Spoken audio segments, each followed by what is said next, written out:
Hello friends, welcome back to my channel. Gruhalakshmi ವಿಚಾರವಾಗಂತೂ ನಿನ್ನೆ ಮೊನ್ನೆಯಿಂದ ನೀವು ಯೂಟ್ಯೂಬ್ ತೆಗೆದ್ರೆ ಒಂದೇ ವಿಚಾರ. ಇನ್ನು ಮುಂದೆ ಗಂಡು ಮಕ್ಕಳಿಗೂ ಕೂಡ ಗೃಹಲಕ್ಷ್ಮಿ 2,000 ರೂಪಾಯಿ ಹಾಕ್ತಾರಂತೆ. ಕಾಂಗ್ರೆಸ್ ಶಾಸಕರಾದಂತಹ ರಂಗನಾಥ್ ಅವರು ಹೇಳಿದ್ದಾರೆ. ಸೊ ಕಾಂಗ್ರೆಸ್ ಅಧಿಕಾರಕ್ಕೆ ಬಂತು ಅಂದರೆ ಗಂಡಸರಿಗೂ ಇನ್ನು ಮುಂದೆ 2,000 ರೂಪಾಯಿ ಮತ್ತು ಹೆಣ್ಮಕ್ಳಿಗೆ ಕೊಡ್ತಿದ್ದಾರಲ್ಲ ಗೃಹಲಕ್ಷ್ಮಿ 2,000 ರೂಪಾಯಿ, ಟೋಟಲ್ ಆಗಿ 4,000 ರೂಪಾಯಿ ಸಿಗುತ್ತೆ ಅಂತ. ಸೊ ನಿಮಗೂ ಕೂಡ ಒಂದು ಕ್ಯೂರಿಯಾಸಿಟಿ ಇದ್ದೇ ಇರುತ್ತೆ, ಹೌದೇನೋ ಮತ್ತೆ ನಾವು ಕಾಂಗ್ರೆಸ್ಗೆ ಓಟ್ ಹಾಕೋರೆ ನಮಗೆ 4,000 ರೂಪಾಯಿ ಸಿಗುತ್ತೆ. ಈ ಕಡೆ ಗಂಡಸರಿಗೂ ಆಸೆ ಹುಟ್ಟಿರುತ್ತೆ, ಈ ಕಡೆ ಹೆಂಗಸರಿಗೂ ಆಸೆ ಹುಟ್ಟಿರುತ್ತೆ. 4,000 ರೂಪಾಯಿ ಸಿಗೋರೆ ನಮ್ಮ ಸಂಸಾರ ನಡೆಯುತ್ತೆ, ನಮ್ಮ ಜೀವನಕ್ಕೆ ಏನೋ ಒಂದು ಹೆಲ್ಪ್ ಆಗುತ್ತೆ, ನಮ್ಮ ಮಕ್ಳಿಗೆ ಸ್ಕೂಲಿಗೆ ಸೇರಿಸಬಹುದು, ಅಥವಾ ನಮ್ಮ ಪ್ರತಿನಿತ್ಯದ ಖರ್ಚಿಗಾಗುತ್ತೆ. ಅಪ್ಪ, ನಮ್ಮ ಕಾಂಗ್ರೆಸ್ ಸರ್ಕಾರ ಎಷ್ಟು ಒಳ್ಳೆ ಕೆಲಸ ಮಾಡ್ತಾ ಇದೆ ಅಂತ. ಬಟ್ ಅಲ್ಲಿ ಇದು ರಿಯಲ್ ಫ್ಯಾಕ್ಟ್ ಏನು, ನಿಜವಾಗ್ಲೂ 4,000 ರೂಪಾಯಿ ಕೊಡ್ತಾರಂತ, ಘೋಷಣೆ ಆಗೋಗಿದೆಯಾ, ಯಾವಾಗಿಂದ, ಏನು ಕತೆ, ಕಂಪ್ಲೀಟ್ ಇನ್ಫಾರ್ಮೇಷನ್ ಈ ವಿಡಿಯೋದಲ್ಲಿ ನಾನು ನಿಮಗೆ ತಿಳಿಸ್ಕೊಡ್ತೀನಿ. ಬೇರೆ ವಿಡಿಯೋ ನೋಡಿ ನಿಮಗೆ ಕನ್ಫ್ಯೂಸ್ ಆಗಿತ್ತು ಅಂದರೆ ದಯವಿಟ್ಟು ವಿಡಿಯೋನ ಕಂಪ್ಲೀಟಾಗಿ ನೋಡಿ, ಎಲ್ಲೂ ಕೂಡ ಸ್ಕಿಪ್ ಮಾಡಿಬಿಡಿ. ಹಾಗೆ ಫಸ್ಟ್ ಟೈಮ್ ನನ್ನ ಚಾನಲ್ ನೋಡ್ತಾ ಇದ್ದರೆ ಮಿಸ್ ಮಾಡದೆ ಸಬ್ಸ್ಕ್ರೈಬ್ ಮಾಡ್ಕೊಳ್ಳಿ. ಕರ್ನಾಟಕ ಸರ್ಕಾರದಲ್ಲಿ ಈಗ ಪ್ರೆಸೆಂಟ್ 5 ಗ್ಯಾರಂಟಿ ಯೋಜನೆ ಇದೆ. ಎಲ್ರಿಗೂ ಕೂಡ ಮುಖ್ಯವಾಗಿ ಗಮನ ಸೆಳೆಯೋದೆ ಗೃಹಲಕ್ಷ್ಮಿ 2,000 ರೂಪಾಯಿ ಅಮೌಂಟು. ಗೃಹಲಕ್ಷ್ಮಿ ಅಂದಿದ ತಕ್ಷಣ ಹೌದಾ ಏನಾದರೂ ಹೊಸ ಅಪ್ಡೇಟ್ ಬಂದಿದೆಯಾ, ಹಣ ಏನಾದರೂ ಹಾಕ್ತಾರಂತ, ಯಾವಾಗ ಬರುತ್ತಂತೆ, ಈ ರೀತಿಯಾಗಿರುತ್ತೆ. ಅದರಲ್ಲೂ ಕೂಡ ಗೃಹಲಕ್ಷ್ಮಿ ಹಣ ಜಾಸ್ತಿ ಮಾಡ್ತಾರೆ, 2,500 ಮಾಡ್ತಾರೆ, 4,000 ಮಾಡ್ತಾರೆ. ಈ ರೀತಿ ವಿಷಯಗಳು ಕಿವಿಗೆ ಬಿದ್ದಾಗಂತೂ ಎಲ್ರಿಗೂ ಕೂಡ ಒಂದು ಸಲ ಕ್ಯೂರಿಯಾಸಿಟಿ ಸ್ಟಾರ್ಟ್ ಆಗುತ್ತೆ, ಏನಿದು ನಿಜನ ಸುಳ್ಳ ಅಂತ. ಈಗ ಏನಪ್ಪ ಅಂದರೆ ಗಂಡಸರಿಗೂ 2,000 ರೂಪಾಯಿ ಕೊಡೋದ್ರ ಬಗ್ಗೆ ಒಬ್ಬರು ಹೇಳಿದ್ದಾರೆ, ಕಾಂಗ್ರೆಸ್ ಶಾಸಕ ಕುಣಿಗಲ್ ರಂಗನಾಥ್ ಅವರು ಅನ್ನೋದ್ರ ಬಗ್ಗೆ. ನೋಡಿ, ಈ ವಿಷಯವಾಗಿ ಮೊದಲು ನಾನು ನಿಮ್ಗೆ ಹೇಳ್ತೀನಿ. ಕೆ ಪ್ರವೀಣ್ ಅನ್ನೋರೊಬ್ಬರು ಒಂದು ಅಪ್ಡೇಟ್ನ ಹೇಳಿದರು. ಏನಂದರೆ ನಮ್ಮ ಸರ್ಕಾರ ಏನಿದು ಲಿಂಗ ತಾರತಮ್ಯ ಮಾಡ್ತಾ ಇದೆ, ಹೆಣ್ಮಕ್ಳಿಗೆ ಮಾತ್ರ ಫ್ರೀ ಬಸ್ ಅಂತ ಮಾಡ್ತಿದ್ದಾರೆ. ಗೃಹಲಕ್ಷ್ಮಿ ಕೂಡ ಹಣ ಯಾರಿಗೆ, ಬರೀ ಲೇಡೀಸ್ಗೆ ಕೊಡ್ತಾ ಇದ್ದಾರೆ, ಗಂಡು ಮಕ್ಳಿಗೆ ತಾರತಮ್ಯ ಮಾಡ್ತಾ ಇದ್ದಾರೆ. ಸೊ ಇವ್ರು ಏನು ಫ್ರೀ ಕೊಡ್ತಾ ಇದ್ದಾರೆ ಅದನ್ನು ಗಂಡಸರಿಗೂ ಕೂಡ ವಿಸ್ತರಣೆ ಮಾಡಬೇಕು, ಇಲ್ಲಾಂದರೆ ನಾನು ಸುಪ್ರೀಂ ಕೋರ್ಟ್ಗೆ ಹೋಗ್ತೀನಿ ಅಂತ ಕೂಡ ಹೇಳಿದ್ದಾರೆ. ಸೊ ಗಂಡು ಮಕ್ಳಿಗೆ ಫ್ರೀ ಬಸ್ಸಲ್ಲಿ ಪ್ರಯಾಣ ಮಾಡೋದಕ್ಕೆ ಮತ್ತು ಗಂಡು ಮಕ್ಳಿಗೆ ಗೃಹಲಕ್ಷ್ಮಿ ಯೋಜನೆ ವಿಸ್ತರಣೆ ಮಾಡೋದ್ರ ಬಗ್ಗೆ ಮಾತಾಡಿರೋರು ಬಂದು ಕೆ ವಿ ಪ್ರವೀಣ್ ಅಂತ.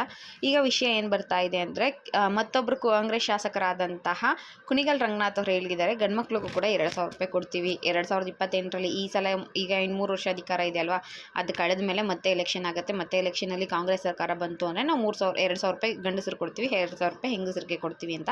ಬಟ್ ಅವ್ರು ಹೇಳಿರೋದೇ ಬೇರೆ ರೀತಿ, ಇವ್ರು ಹೇಳ್ತಾ ಇರೋದೇ ಬೇರೆ ರೀತಿ. ಕುಣಿಗಲ್ ರಂಗನಾಥ್ ಅವರು ಏನು ಹೇಳಿದ್ದಾರೆ ಅಂದರೆ, ನಾವು 2028ರಲ್ಲಿ ಮತ್ತೆ ಅಧಿಕಾರಕ್ಕೆ ಬಂದೋ ಅಂದರೆ ಗೃಹಲಕ್ಷ್ಮಿ ಹಣನ ಏನು 2,000 ರೂಪಾಯಿ ಈಗ ಕೊಡ್ತಾ ಇದ್ದೀವಿ ಅಲ್ವಾ, ನಾವು ಅಧಿಕಾರಕ್ಕೆ ಬಂದೋ ಅಂದರೆ ಅದನ್ನು 4,000 ರೂಪಾಯಿಗೆ ಮಾಡ್ತೀವಿ. ಕಡಿಮೆ ಅಂತೂ ಮಾಡಲ್ಲ, 2,000 ರೂಪಾಯಿ ಕೊಡ್ತಿರೋದನ್ನ 4,000 ರೂಪಾಯಿ ಮಾಡ್ತೀವಿ ಮಹಿಳೆಯರಿಗೆ ಅಂತ ಹೇಳಿದ್ದಾರೆ. ಬಟ್ ಕೆಲವು ಯೂಟ್ಯೂಬ್ ಚಾನಲ್ ಏನು ಮಾಡ್ತಿದ್ದಾರೆ, ಗಂಡು ಮಕ್ಳಿಗೂ ಕೂಡ 2,000 ರೂಪಾಯಿ ಕೊಡ್ತಾರಂತೆ ಅಂತ ಹೇಳ್ತಿದ್ದಾರೆ. ಅವ್ರು ಹೇಳಿರೋದು ಆ ರೀತಿ ಅಲ್ಲ, ಗೃಹಲಕ್ಷ್ಮಿ ಹಣನ ನಾವು 2,000 ರೂಪಾಯಿ ಇರೋದನ್ನ 4,000 ರೂಪಾಯಿ ಮಾಡ್ತೀವಿ ಹೊರತು ಯಾವುದೇ ಕಾರಣಕ್ಕೂ ಕಡಿಮೆ ಮಾಡೋದಿಲ್ಲ. ಅಧಿಕಾರ ಸ್ವೀಕಾರ ಮಾಡಬೇಕಾದ್ರೇ ಹೇಳಿದರು ಡಿ ಕೆ ಶಿವಕುಮಾರ್ ಅವರು, ನಮ್ಮ ರಾಜ್ಯದ ಜನರಿಗೆ, ಮಹಿಳೆಯರಿಗೆ ಏನಾದರೂ ಒಂದು ಒಳ್ಳೆ ಕೆಲಸ ಮಾಡಬೇಕು, ಖಂಡಿತವಾಗ್ಲೂ ಮಾಡ್ತೀವಿ ಅಂತ. ಆ ರೀತಿಯಾಗಿ ಅವರು ಮಾಡ್ತಾ ಇದ್ದಾರೆ ಅಂತ ಕಾಂಗ್ರೆಸ್ ಸರ್ಕಾರನ ಹೊಗಳಿದ್ದಾರೆ. ಮತ್ತು 4,000 ರೂಪಾಯಿ ಹೆಣ್ಮಕ್ಳಿಗೆ ಕೊಡ್ತೀವಿ ಅಂತ ಹೇಳಿದ್ದಾರೆ, ಗಂಡು ಮಕ್ಳಿಗೆ ಕೊಡ್ತೀವಿ ಅಂತ ಅವ್ರು ಏನೂ ಹೇಳಿಲ್ಲ. ಕೆಲವರು ಹೇಳ್ತಾ ಇದ್ದಾರೆ, ಅದನ್ನೆಲ್ಲ ನಂಬೋದಕ್ಕೆ ಹೋಗಬೇಡಿ. ಮತ್ತು ಇನ್ನೊಂದು ಅವ್ರು ಏನು ಹೇಳಿದರು ಅಂದರೆ, 4,000 ರೂಪಾಯಿ ಕೊಡ್ತೀವಿ ಅಂದಿದ್ದಕ್ಕೆ ಒಂದಷ್ಟು ಜನ ಚೆನ್ನಾಗಿ ಬೈದಿದ್ರು. ಸಾರ್ವಜನಿಕರು ಅಂತೂ, ಅಂದರೆ ನೆಟ್ಟಿಗರು ಇರ್ತಾರಲ್ಲ, ಕಾಲೆಳೆಯೋರು, ಸಿಕ್ಕಾಪಟ್ಟೆ ಕಾಲೆಳೆದಿದ್ರು. ನೀನು ಮುಂದೆ ಎಲೆಕ್ಷನ್ ಗೆದ್ದು 4,000 ರೂಪಾಯಿ ಕೊಡೋ ಬದಲು ಈಗ ಕೊಡ್ತಿದ್ದಿಲ್ಲ 2,000 ರೂಪಾಯಿ, ಅದನ್ನು ಕರೆಕ್ಟಾಗಿ ಕೊಡಪ್ಪ, ಪ್ರತಿ ತಿಂಗಳು ಇಂಥ ಡೇಟಲ್ಲಿ ಹಣ ಹಾಕ್ಬಿಡ್ತೀನಿ ಅಂತ ಹೇಳು, ಆಮೇಲೆ ನೀನು 4,000 ರೂಪಾಯಿ ಮಾಡಿವಂತೆ ಅಂತ ಸುಮಾರು ಜನ ಬೈತಾ ಇದ್ರು. ಅದು ಗೃಹಲಕ್ಷ್ಮಿ ಕರೆಕ್ಟಾಗಿ ಪ್ರತಿ ತಿಂಗಳು ಹಾಕಿದರೆ ಈ ರೀತಿಯಾಗಿ ಒಂದು ಡೌಟ್ ಏನು ಸ್ಟಾರ್ಟ್ ಆಗ್ತಾ ಇರಲಿಲ್ಲ. ಅವ್ರು ಕರೆಕ್ಟಾಗಿ ಕೊಡ್ತಿಲ್ವಲ್ಲ ಹಣ, ಅದಕ್ಕೆ ಜನಗಳು ಈ ರೀತಿ ಮಾತಾಡ್ತಾ ಇದ್ದಾರೆ. ಮತ್ತೊಮ್ಮೆ ಹೇಳ್ತಾ ಇದ್ದೀನಿ, ಅವ್ರು 2,000 ರೂಪಾಯಿ ಇರೋದನ್ನ 4,000 ರೂಪಾಯಿ ಮಾಡ್ತೀವಿ. ಇನ್ ಕೇಸ್ ನೀವು ಗೃಹಲಕ್ಷ್ಮಿಯಿಂದ ಏನು ಬದಲಾವಣೆ ಆಗಿದೆ, ಜನರಿಗೆ ಏನು ಲಾಭ ಆಗಿದೆ ಅಂತ ನೀವು ನೋಡಬೇಕು ಅಂದರೆ ಹಳ್ಳಿಗೆ ಹೋಗಿ ನೋಡಿ, ಹಳ್ಳಿ ಜನಗಳ ಜೀವನ ಯಾವ ರೀತಿ ಬದಲಾವಣೆ ಆಗಿದೆ, ನಮ್ಮ ಗೃಹಲಕ್ಷ್ಮಿಯಿಂದ ನಾವೇನು ಅಭಿವೃದ್ಧಿ ಮಾಡಿದ್ದೀವಿ ಅಂತ ನೀವು ಹಳ್ಳಿಗೆ ಹೋಗಿರೋ ಗೊತ್ತಾಗುತ್ತೆ. ನೀವೇನಾದರೂ ಅಂದರೆ ವಿರೋಧ ಪಕ್ಷದವರು, BJP ಅವರು, JDS ಅವರು ಗೃಹಲಕ್ಷ್ಮಿನ ಕ್ಯಾನ್ಸಲ್ ಮಾಡ್ತೀರಿ ಅಂದರೆ ಲಕ್ಷಾಂತರ ಮಹಿಳೆಯರ ಶಾಪ ನಿಮಗೆ ತಟ್ಟುತ್ತೆ, ನಿಮಗೆ ಯಾವುದೇ ಕಾರಣಕ್ಕೂ ಒಳ್ಳೆಯದಾಗಲ್ಲ ಅಂತ ಅವರು ಹೇಳಿದ್ದಾರೆ.